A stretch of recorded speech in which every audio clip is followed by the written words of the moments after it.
We've looked at 4 night trials, and now we're going to do another 3 trials before Pilate, and then before Judas, and then before Pilate again. The first 4 were conducted by the Jews, the last 3 by the Romans. Christ was rejected. Last time we looked at his unique rejection. He, the God of heaven, being rejected by creatures. I'm sure you've had this experience of rejection. There are different kinds of rejection in life, and we have to handle it. And I think the best model to look at is the model of Christ. Someone else preferred you above someone else. They shouted that they reject him. Right out, we reject you. We don't want you. They shouted that they prefer Barabbas to Jesus. They shouted, crucify him, crucify him, crucify him.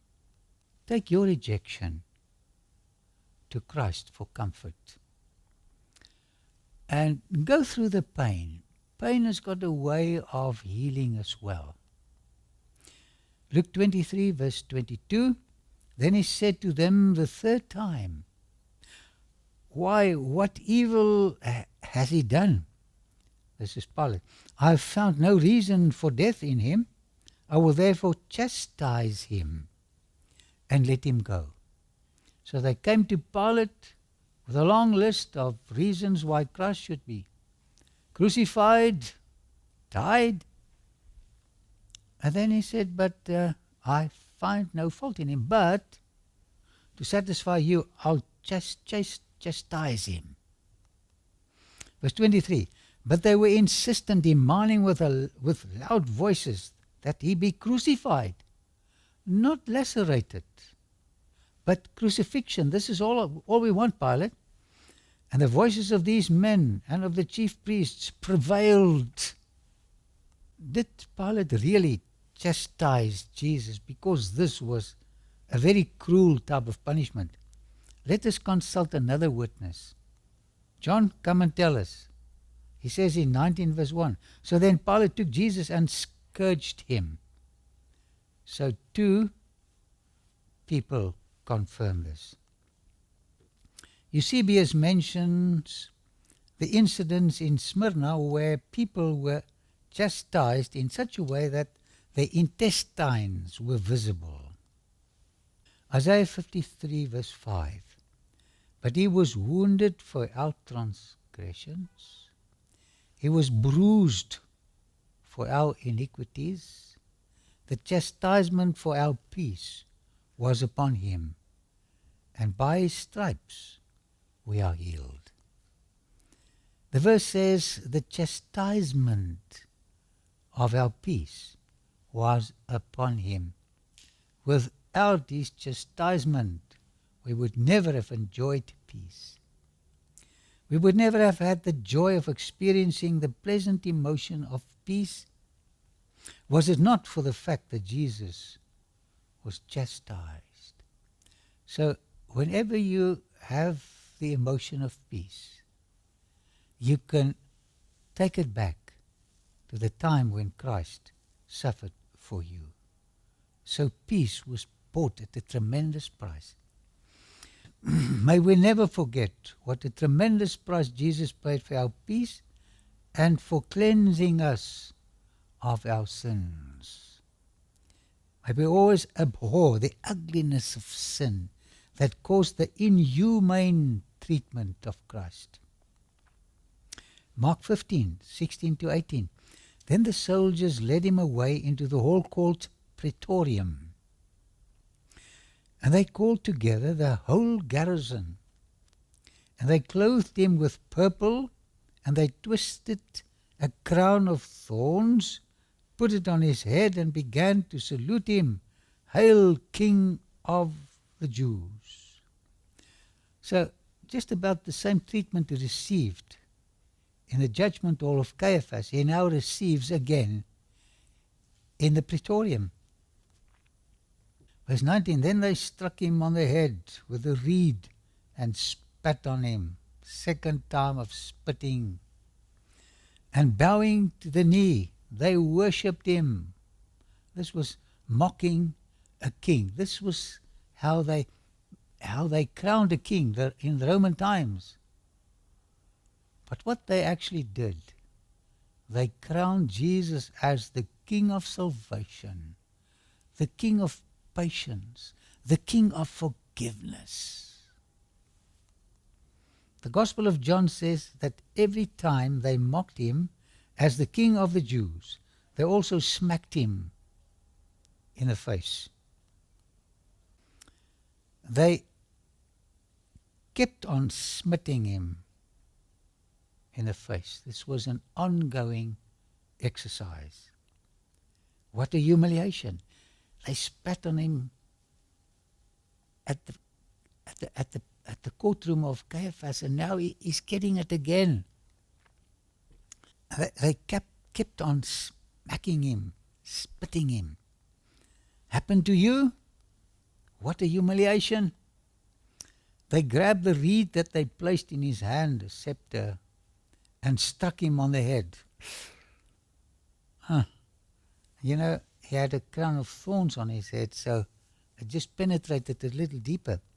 The crown of thorns were forced into the head, and he bled profusely. You'll notice if you have a wound on your head, it's blood all over. Can you imagine what he must have looked like? Because he was bound, he could not wipe the blood or the sweat from his face. This was the greatest coronation ever recorded. He was crowned as the King of our salvation. You know, I think it'll take quite a few million years to say thank you to Christ when we get there. They mocked him and cursed him, and they abused him. This was the fifth trial. Satan was trying his best to tempt Jesus to escape this treatment and thereby cancelling the plan of salvation. Only slip up once, Jesus, and I've got you.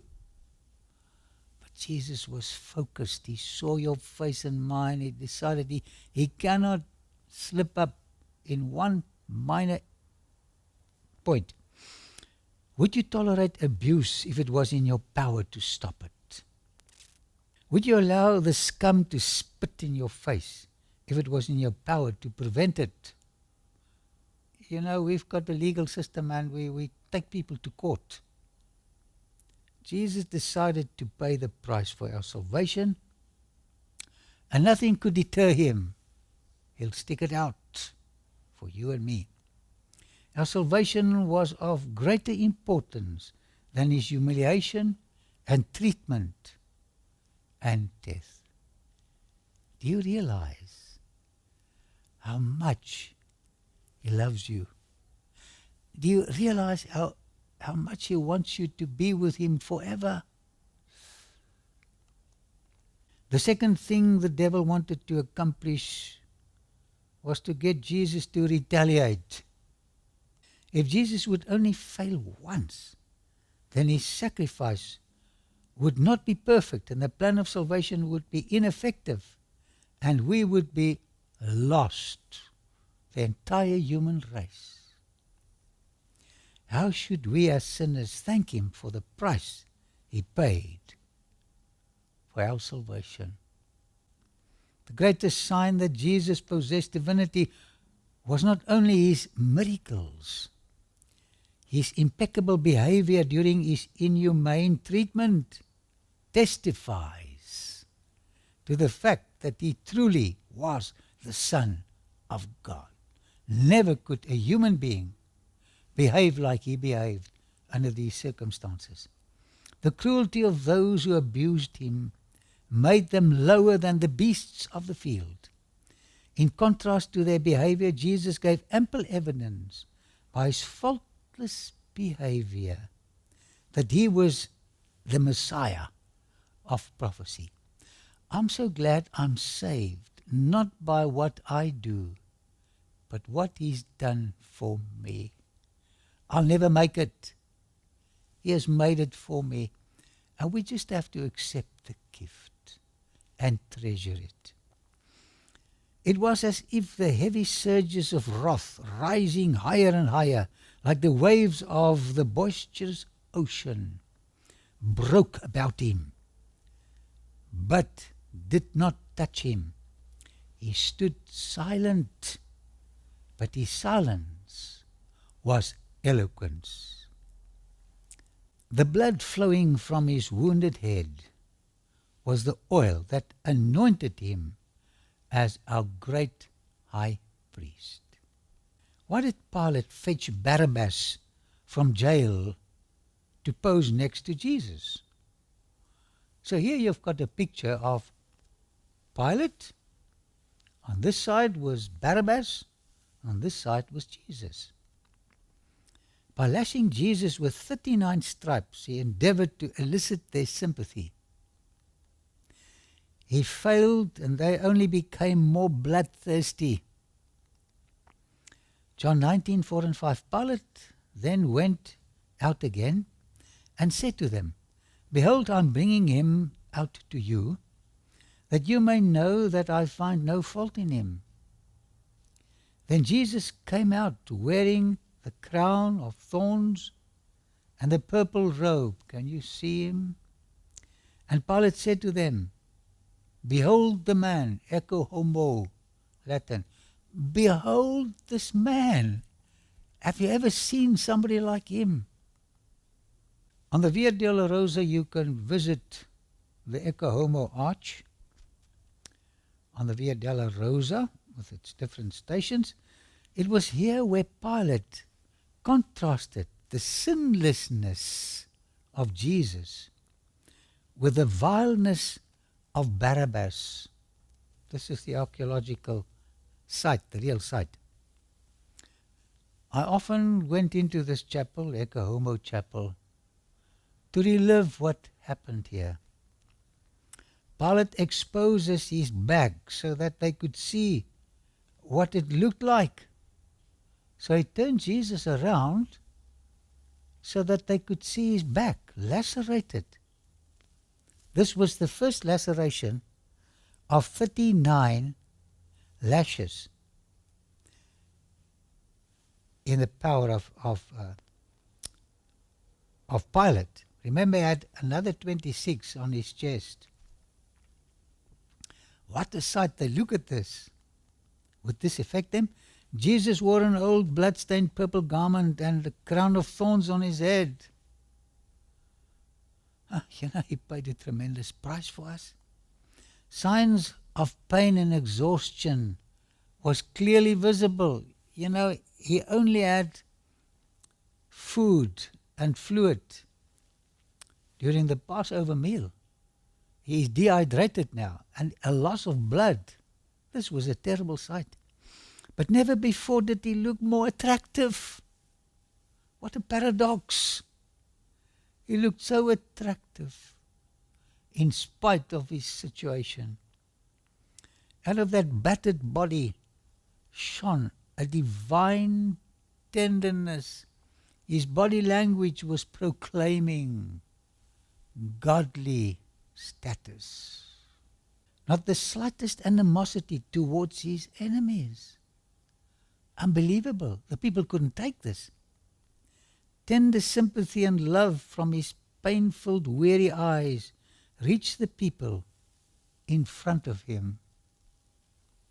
I do not detect the slightest evidence of weakness and cowardice in my Lord. When he came to save me, he was a man in every respect.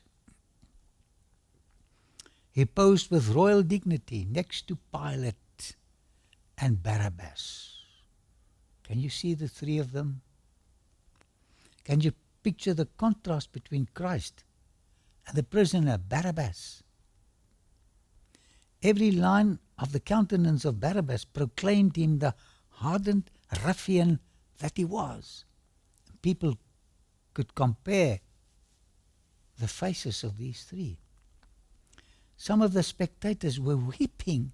They were weeping as they looked upon Jesus. Their hearts were full of sympathy. Even the priests and rulers were convicted that he was all that he claimed to be.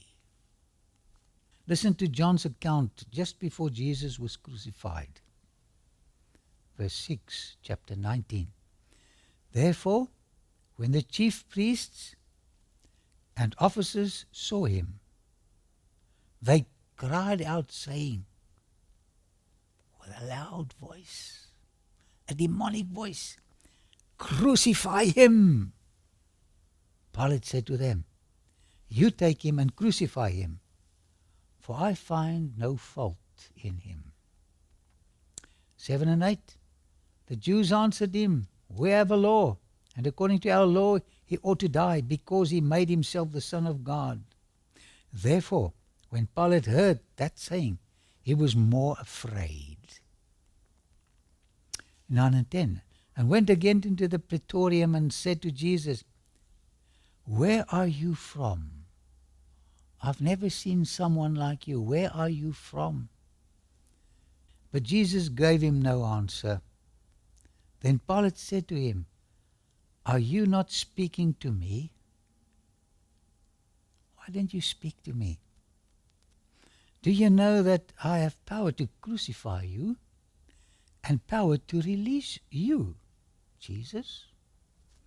I'm the governor." Verse 12.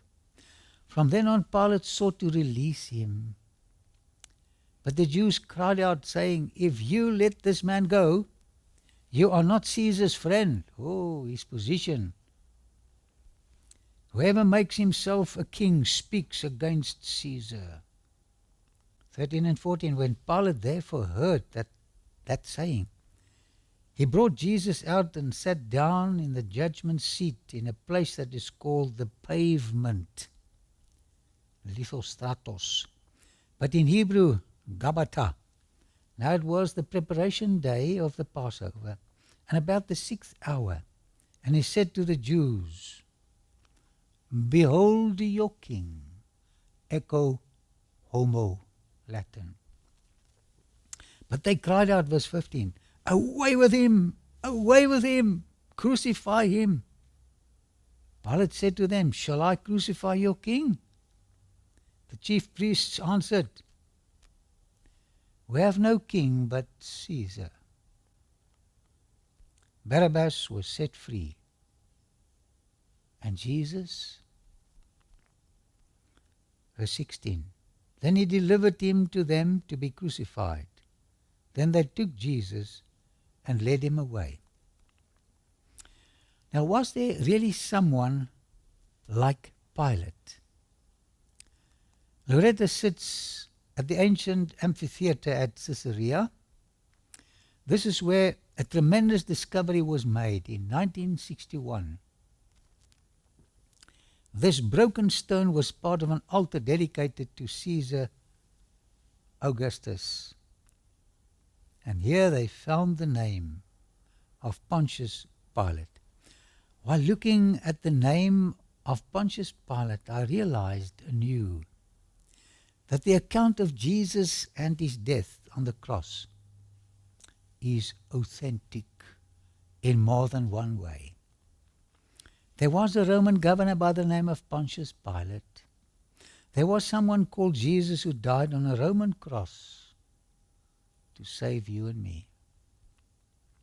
Matthew 27, verse 24. When Pilate saw that he could not prevail at all, but rather that the tumult was rising, he took water and washed his hands before the multitude, saying, "I am innocent of the blood of this just person. You see to it." Can you hear the sound of water as Pilate washes his hands? I love the melody of water flowing. And it's a peaceful sound. For the Jews, it was the sound of victory. Jesus will die. What was the water symbol to Pilate? I'm innocent of the blood of this man. Do we have buckets like Pilate in which he washed his hands?